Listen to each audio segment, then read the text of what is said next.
it's camouflaging the will of God.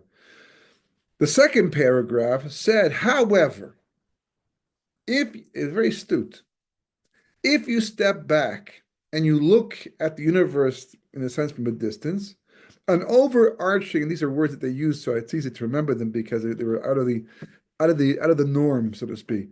An overarching pattern begins to emerge that suggests design.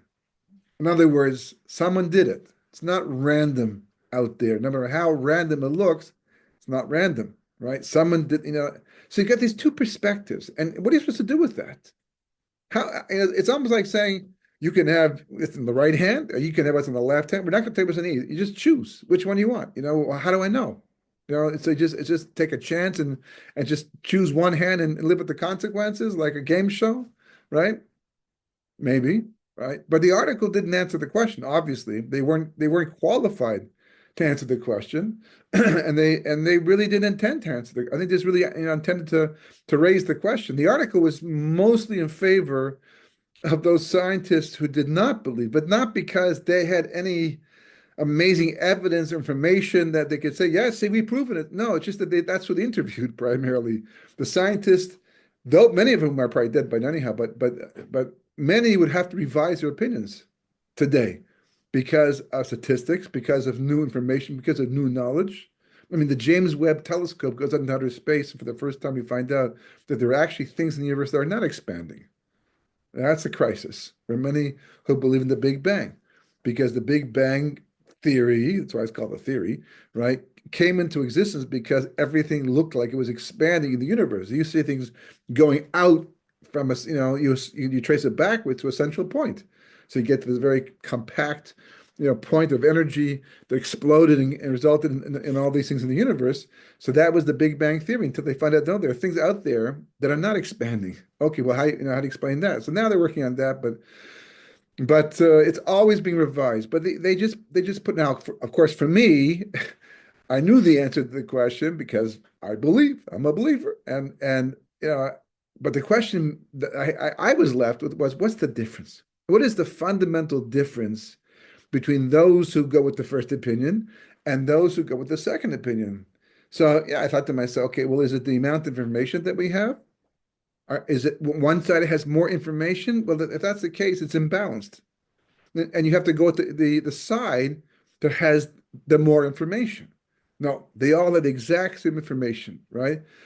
Evidence. Does one have more evidence? No, they have they're looking at the exact same evidence. The bottom line was, one more, or is one group smarter than the other group? And the answer is no. Both sides have brilliant people. So it turns out that all the basic elements were all the same. So then, what does it come down to? That pushes a person in one direction or another direction. So even though I already knew at that point what that component was, not because I came up with it on my own, but I'd already seen Sforim talking about this very idea. But you know, it was years later, actually, interesting enough, I was on an airplane traveling to somewhere in the States, and there was a psychology magazine in one of the pockets, the back of the seat, and it was a small plane, and I took it out because psychology, first of all, is very fascinating. I love, as I mentioned before in the past, I love learning about the brain. I just feel it so empowering to understand your brain as much as possible, right? But the psychology, of course, is important because that is telling where society is going, what society is thinking. Then you put it back into our perspective. It's very informative. So it was I mean, hashgacha pratis. You have to enjoy the divine providence. Now take the time. If you ever come across something that is kind of a game changer, opens your mind and opens your eyes and makes you think in ways you otherwise wouldn't necessarily have done if it wasn't for this thing, then take a moment to consider the divine providence that went into making sure that you saw this thing or you experienced this thing as you did. Because that's part of the pleasure. That's part of the thing that you're thanking Kodesh Baruch Hu for. So I was on this flight and I wouldn't have bought the magazine, I don't think, and I was in the airport, didn't see it anywhere. And I'm reading this article, and the article says that psychologists have found that the fundamental architecture of the brain is really formed between 0 and 12. When you're first born, you're already taking information, and the age of 12, which of course caught my attention because bar mitzvah is the age of 13, the person becomes a bar das, a bas mitzvah is the age of 12 already, right? So okay, that's incredibly important because coming from a Western point of view and Western society, that basically, people don't really pay attention to their kids until they're already teenagers. They send them off to school. They don't really teach them philosophy of life because most likely the parents themselves don't have a philosophy of life because their parents didn't have a philosophy of life. They're just surviving, trying to make a living. Part of it is imposed from the outside because you have to survive. And then society became more competitive, so they have to compete as well as survive. And people get, when I was back in high school and university, philosophy was considered to be a bird course, right? What's a bird course? I don't know where the term came from. I never looked up, but a bird course was one that you took when you needed extra credits but didn't want to do much work. You didn't have to think about it too much. You take the course, you have to take the test, obviously, and study things like that. But it's one of the easier things. It was also enjoyable to do, and that was really the main thing. It was enjoyable. Anything that you needed for your career usually was not that enjoyable. I was in architecture and I had to do calculus, but I didn't enjoy, structural mechanics, not my favorite topic, right? The drawing, the drafting, and the things like that, that was wonderful. But the other parts, so to become a doctor, you spend years learning about things that you don't really want to have to pay attention to. But if you want to be a doctor, you got to do it. And likewise, other professions too. Philosophy. I mean, why are we here? What's life about? Does it really matter that much? Well, it does. I mean, because we believe that, but society doesn't believe that much. I mean, in the Middle Ages, when religion still had an impact on the psyche of human beings. So then you had Rousseau, and you had Descartes, you have all these different philosophers trying to have an understanding what life is about. So, but that kind of and I'm sure there's lots of philosophers today as well. I mean, I've seen some writing books and things like that, but they were overtaken pretty much by modern technology and society as a whole and distraction. So people don't really deal with the big issues of life. But of course, in the Torah world, until of course their kids become old enough to express their own opinions and go their own way, and then the parents start to say, "Wait a second, that's not the way we used to do things." And then they knock heads, and fight a lot and run away from home, and one way or another way, and then you realize it's just too late. The Torah world, of course, is different. We can't wait from the moment the child's born. I'm sure some people even start a little bit when the child just born. They know their child can't pay attention, but they're already trying, put it into their conscious. I mean, there's stories of people who brought their babies to the base medrash, right? Put them in carriages or strollers and brought in the old days, not so much today, but in strollers. Today, when they do it, because their wife is working somewhere else and they have to babysit. But they would just to be mushpa, to be influenced by the kedusha. That's how important it is to us to try to inculcate our children with das Torah, das Hashem. And as one person put it, in the Western world, they bronze a child's first pair of shoes. In the Torah world, we bronze a child's first kasha, right? The fair kushas, our kushya, that we ask the question, the four questions. It's all about these questions that we're asking. That's the whole thing. Like Judaism is answering questions with questions and questions. Always like kasha. It's called. It's not just called a question, but it's called a difficulty. There are levels. There's a she'elah, which is just a more of a technical question. How do you do this? Not to challenge you in any way. Akash is like, well, that's a good question. That's seemingly a paradox or contradiction. How does that work? Right? And the greater, I mean, you get I can tell you from personal experience, one of the greatest feelings as a bocher sitting in yeshiva is when you ask the Rebbe a kasha and he doesn't just rattle off an answer like, yeah, I knew that already, right? Which happens most of the time, right? But he goes, wow, that's a good question. He thinks for a second. He says, I'm gonna have to get back to you on that one. And it's like, I was once sitting in a shiur.